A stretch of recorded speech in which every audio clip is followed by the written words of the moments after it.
Dan pemirsa, kita masih bergabung bersama dengan mantan Komisioner KPU Igusti Putu Arta. Pak Putu, tadi kita mendengarkan keterangan pers yang disampaikan oleh Ketua KPU Hasyim Asyari. Sangat pendek Pak, dan kalau saya mengartikan, walaupun tidak secara tegas dikatakan menerima, tapi kelihatannya Pak Hasyim Asyari menerima putusan DKPP. Atau Pak Putu melihat berbeda, seperti apa Pak? Pertama, dari gestur saya mengapresiasi Pak Hasyim ya. Saya tahu pukulan ini sangat berat buat beliau. Tapi saya lihat di forum tadi itu beliau sangat tegar. Jadi saya berempati dan mengapresiasi itu.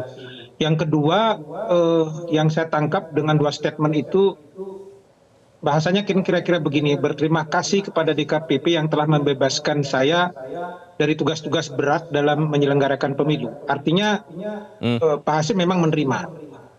Mau menerima atau tidak menerima dalam konteks yuridis, memang putusan DKPP itu bersifat final dan mengikat. Tidak ada upaya yang lain begitu ya. Jadi memang tidak perlu ada kata menerima tidak menerima, ya harus dilaksanakan. Presiden saja dikasih perintah 7 hari untuk meng-SK-kan. Termasuk saya ingin ralat tadi yang disampaikan Pak Mas Leonard tadi, bukan mengganti ya, mencari penggantinya 7 hari tidak, tapi mengeluarkan SK pemberhentian 7 hari. Nanti penggantinya itu iya betul, nanti penggantinya itu ranah Komisi 2 memunculkan nama. Kemudian yang kedua, saya tangkap juga beliau minta maaf apabila ada yang kurang berkenan. Dengan segala putusan di DKPP, saya kira saya juga harus fair untuk mengakui bahwa Pak Hasyim sangat gentle, sangat bisa menerima ini dan mencoba untuk tegar menghadapi situasi ini, betapapun mungkin berat bagi Pak Hasyim pribadi dan keluarganya serta institusi KPU. Pada posisi itu saya mengapresiasi Pak Hasyim begitu. Kalau Anda lihat tadi keterangan persnya amat sangat singkat itu Pak Putu, apakah memang artinya masih ada ganjalan begitu, ada keberatan di KPU atau seorang Hasyim Asyari atau seperti apa? Tidak, saya kira bukan soal ganjalan. Saya kira saya kalau dalam posisi seperti beliau bertemu dengan teman wartawan saja mungkin agak berat gitu ya.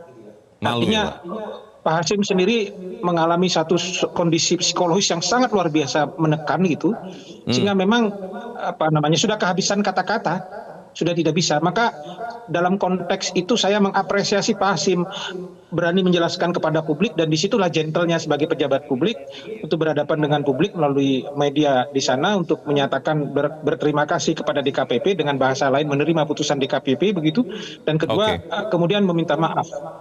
Jadi memang tidak perlu ada diskusi yang lain-lain lagi, apalagi yang perlu didiskusikan DKPP sudah memutus toh, dan minta maaf. Dua clue itu saja sudah mewakili. Karena suasana kebatinan Pak Hasyim secara pribadi saya sangat bisa pahami begitu. Sangat berat buat beliau. Baik, kita memang prihatin dengan keadaan ini, tapi memang ini pembelajaran yang mungkin pahit juga ya untuk kita sebagai bangsa Indonesia, Pak Putu, untuk kemudian juga pelajaran bagi para penyelenggara negara, khususnya penyelenggara pemilu, untuk tetap memperhatikan etika, memperhatikan perilakunya dalam menyelenggarakan tugas-tugasnya.